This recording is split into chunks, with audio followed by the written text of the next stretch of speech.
Soy Néstor Ruiz, soy antropólogo, me especialicé en geoarqueología y además soy perito ambiental. El agua es el recurso esencial para la vida y para la producción.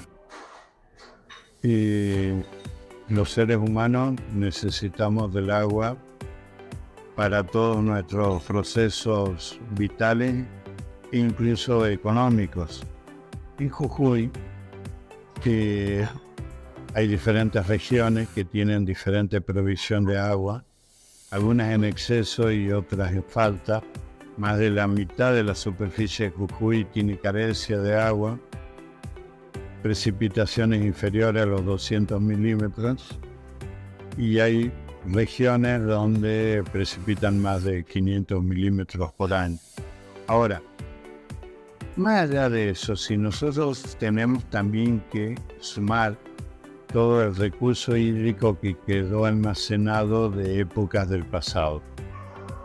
De la última glaciación, los grandes glaciares sucumbieron, pero quedaron ambientes glaciares y periglaciares, llamados glaciares tropicales, que cumplen la misma función que los grandes glaciares que conocemos, australes, boreales, pero en una escala mucho más pequeña.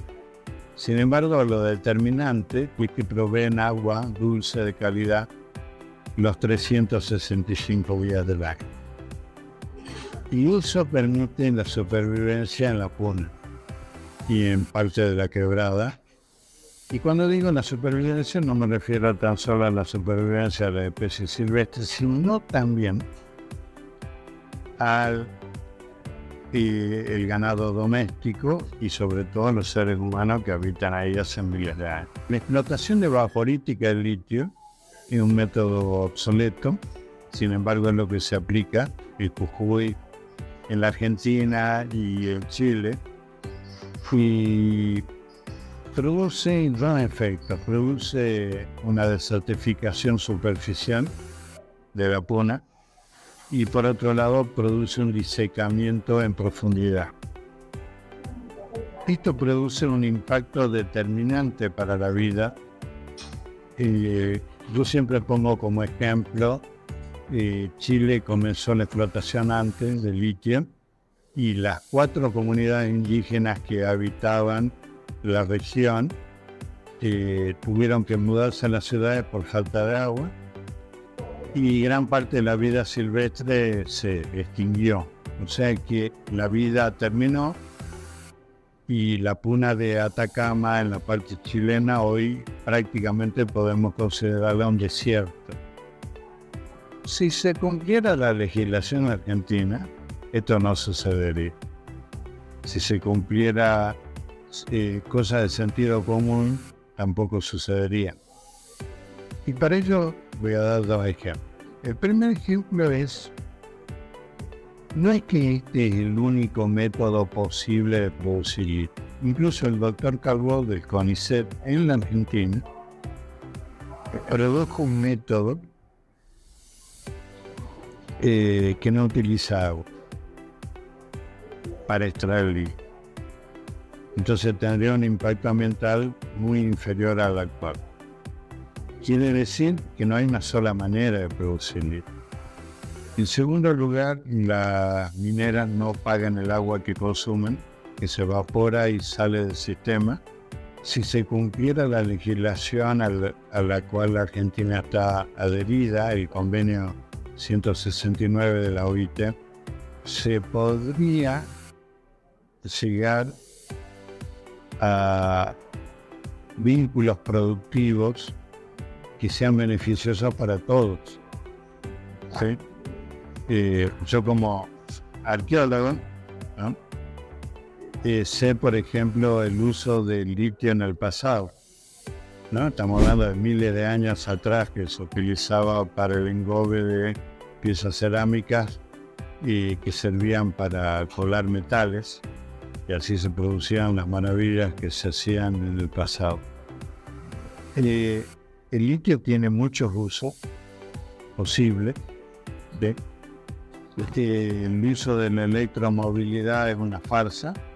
Es una nueva moda de los países que tienen un gran consumo y que pueden cambiar de auto cada 5 años. Pero sí, por ejemplo, se podría usar pequeñas cantidades de litio para fabricar cristales para los grandes edificios que se construirán al mundo. ¿Qué quiero decir? Que con una fracción de lo que hoy produce Jujuy, si se pudiera industrializar, que daría trabajo a más o menos a 15.000 jujeños. En diferentes cosas, por ejemplo en óptica. La cosecha del litio podría ser de manera ancestral, así como se cosecha la sal. Hay procesos que acumulan en los salares sal y litio. Esos procesos son anuales, se produce una renovación. Y si uno hace una producción sustentable, eso puede durar siglos.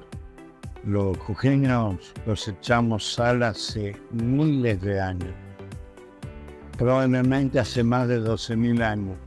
Las comunidades son muy ingeniosas, productivas y tienen una memoria ancestral de métodos por los cuales se puede el agua curar, se puede sembrar, se puede cosechar.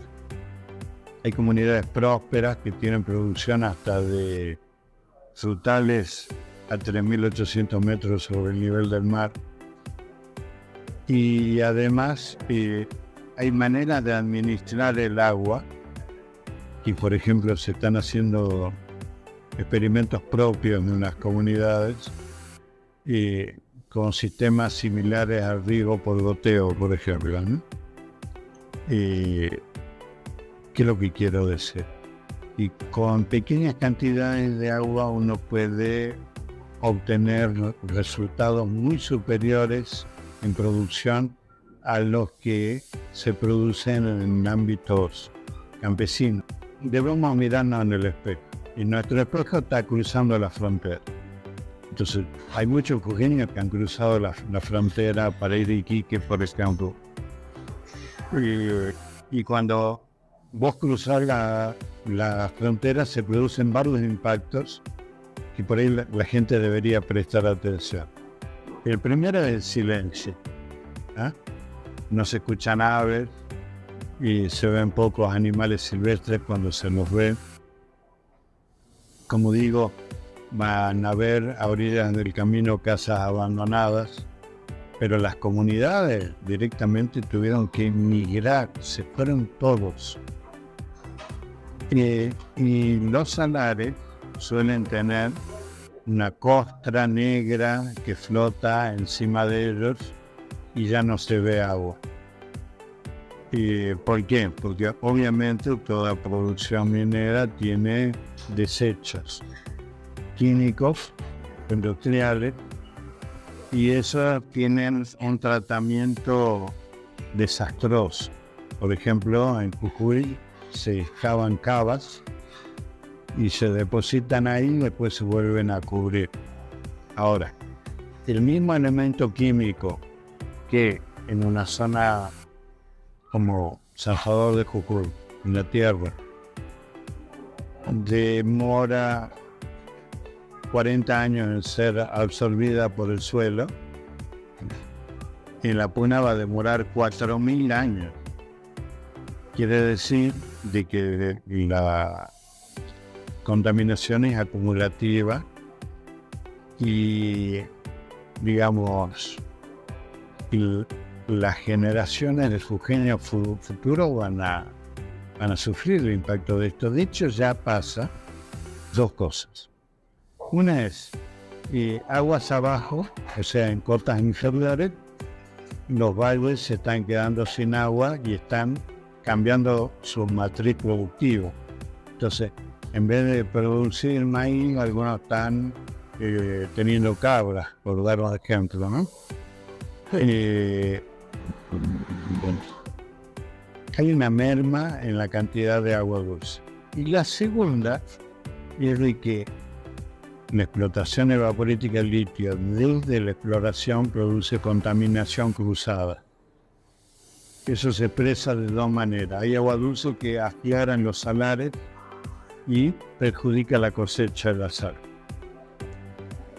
Y las napas de agua dulce que se contaminan de agua salada, después cuando se expresan, cuando salen en forma de vertientes, aguadas, etc., tiene una salinidad mayor.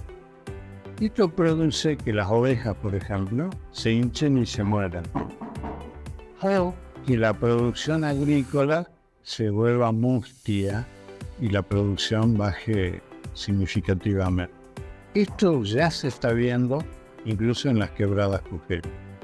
Ni hablar catamarqueña y prontamente la salteña. Si uno romantiza el pasado, por ejemplo, la isla de Pascua se deshabitó por un desastre ambiental provocado por una población indígena hace miles de años, ¿no? Pero sí es cierto el tema de la valoración. Por ejemplo, todavía hay gente que lava con manguera su vereda o con manguera su auto, ¿no? Todavía hay productores que canalizan el agua mediante los canales que se usaban a principios del siglo, ¿sí? Y que no tienen la iniciativa de utilizar otros métodos como el riego por aspersión, por goteo. O sea, hay por un lado, digamos, un mal uso del agua. Pero también está el tema de la valoración. Yo hace poco di una charla y yo les comentaba algo que todo aquel que haya viajado alguna vez lo sabe. El agua de Jujuy es la más rica del mundo, porque tiene origen glaciar. Eso le incrementa pureza y además, bueno, digamos, hay otras cuestiones químicas que no voy a explicar ahora. Y si uno viaja, por ejemplo, a Tucumán, a Santiago del Estero, ni hablar del resto del mundo, el agua es fea e intomable, produce dolor de estómago. Y hay lugares como, por ejemplo, Chile, el norte de Chile, que tomar agua es casi como suicidarse, ¿no? Por la contaminación que tiene. Yo recuerdo haber llegado a barrios humildes en el norte de Chile, donde la gente me decía que curaba el agua hirviéndola. Y un metal pesado, imagínense, 100 grados de temperatura no le hace ni cosquillo. ¿Qué quiero decir? Nosotros vivimos en el paraíso, tenemos la mejor agua del mundo y no lo valoramos. Y nadie quiere lo que no conoce. Y la gente cree que el agua sale del grifo de su casa. Y no es así. Yo mismo me sorprendí que defender el agua había sido casi un pecado capital por el cual la inteligencia y la academia jujeña me mandaron al ostracismo. Y la clase política no me quiere. Pero bueno, el agua es el motor de la vida y de la producción. Nosotros en Jujuy estamos a tiempo de generar una revolución de agua para aumentar la producción y así haya más riqueza para distribuir y la torta sea más grande. Y dejemos de pelearnos por las migas de la coparticipación que llegan cada año y que Jujuy la hace dependiente del poder central de la Argentina.